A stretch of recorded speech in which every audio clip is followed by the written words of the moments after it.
being responsive. The Tirukural captures this in verse 542, which reads, Vaanokki vaazhum ulagallam mannavan kol nokki vaazhum kudi. Meaning, just as the living beings live expecting rains, citizens live expecting good governance.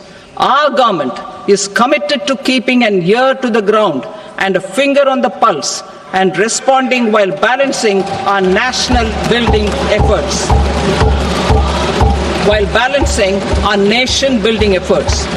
The following measures will detail just how our government will, under the guidance of PM Modi, has taken steps to understand and address. I repeat that sentence, sir. The following measures will detail just how our government, under the guidance of PM Modi, has taken steps to understand and address the needs voiced by our citizens. My tax proposals are guided by this spirit. The objectives of my proposals are as follows. Personal income tax reforms with special focus on middle class. Rationalization of TDS and TCS for easing difficulties.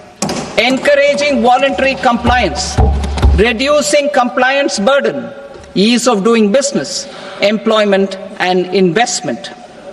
I will come to my proposal on personal income tax towards the end. TDS and TCS, rationalization for easing difficulties. I propose to rationalize tax deduction at source, TDS, by reducing the number of rates and thresholds above which TDS is deducted. Further, threshold amounts for tax deduction will be increased for better clarity and uniformity.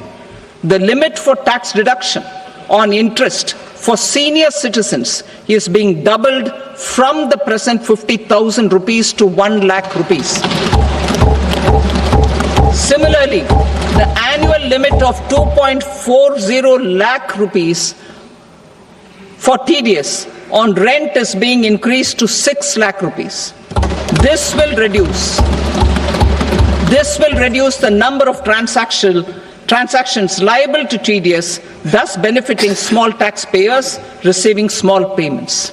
The threshold to collect tax at source, the TCS, on remittances under RBI's liberalized remittance scheme, the LRS, is proposed to be increased from 7 lakh to 10 lakhs. I also propose to remove TCS on remittances for education purposes, where such remittances is out of a loan taken from a specified financial institution. Both TDS and TCS are being applied on any transaction related to sale of goods.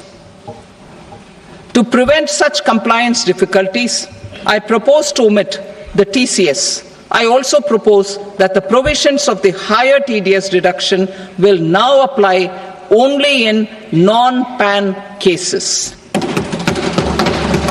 In July 2024, the delay for payment of TDS up to the due date of filing statement was decriminalized. I propose to provide the same relaxation to TCS provisions as well. The government under the leadership of Prime Minister Modi believes in Sabka Saath, Sabka Vikas, Sabka Vishwas and Sabka Prayas. In line with this, we brought in updated return facility in 2022 for voluntary compliance by taxpayers who had omitted to report their correct income. Our trust in taxpayers was proved right.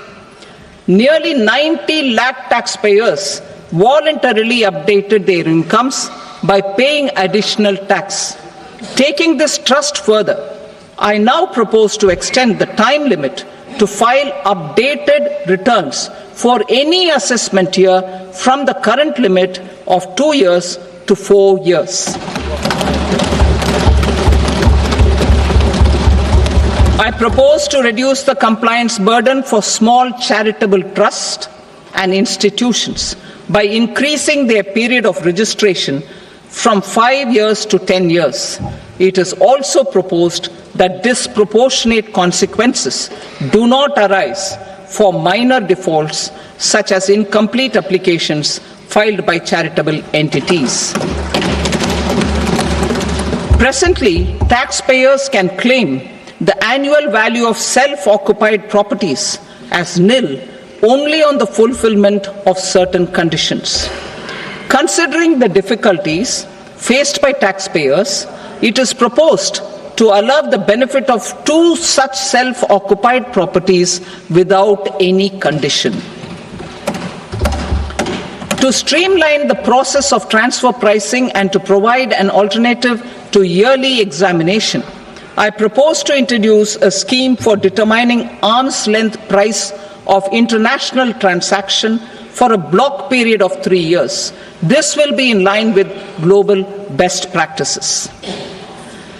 With a view to reduce litigation and provide certainty in international taxation, the scope of safe harbor rules is being expanded.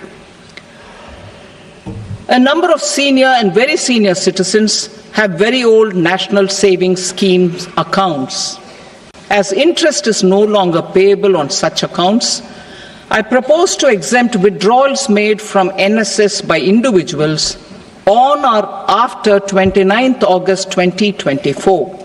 I am also proposing to allow similar treatment to NPS Vatsalya accounts as is available to normal NPS accounts subject to overall limits.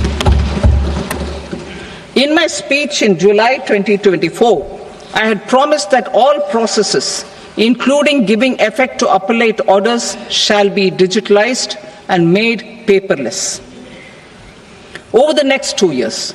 So I'm happy to announce that digitalization is being made operational now.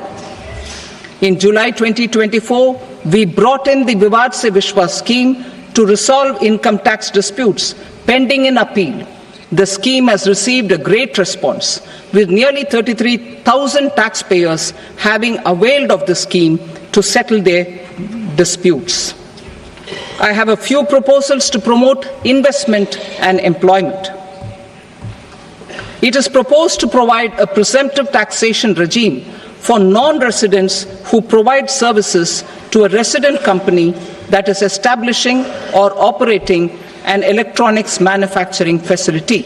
I further propose to introduce a safe harbor for tax certainty for non-residents who store components for supply to specified electronics manufacturing units. Presently, the tonnage tax scheme is available only to sea-going ships. The benefits of existing tonnage tax scheme are proposed to be extended to inland vessels registered under the Indian Vessels Act 2021 to promote inland water transport in the country. Extension for incorporation of startups. We continue to support the Indian startup ecosystem. I propose to extend the period of incorporation by 5 years to allow the benefit available to startups which are incorporated before 1/4/2030. In order to attract and promote additional activities in the IFSC, I am inter alia proposing specific benefits to ship leasing units, insurance offices, and treasury centers of global companies which are set up in IFSC. Further, to claim benefits, the cut-off date for commencement in IFSC has also been extended by 5 years to 31/3/2030. Category 1 and Category 2 AIFs are undertaking investments in infrastructure and other such sectors. I propose to provide certainty of taxation to these entities on the gains from securities, to promote funding from sovereign wealth funds and pension funds to the infrastructure sector. I propose to extend the date of making an investment by 5 more years up to 31st March 2030.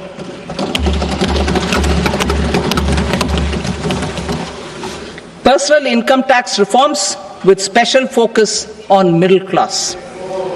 Democracy, demography, and demand are the key support pillars in our journey towards Vikasit Bharat. The middle class provides strength for India's growth. This government, under the leadership of Prime Minister Modi, has always believed in the admirable energy and ability of the middle class in nation building. In recognition of their contribution,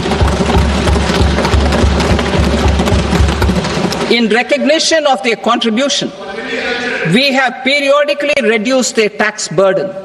Right after 2014, the nil tax slab was raised to 2.5 lakhs of rupees.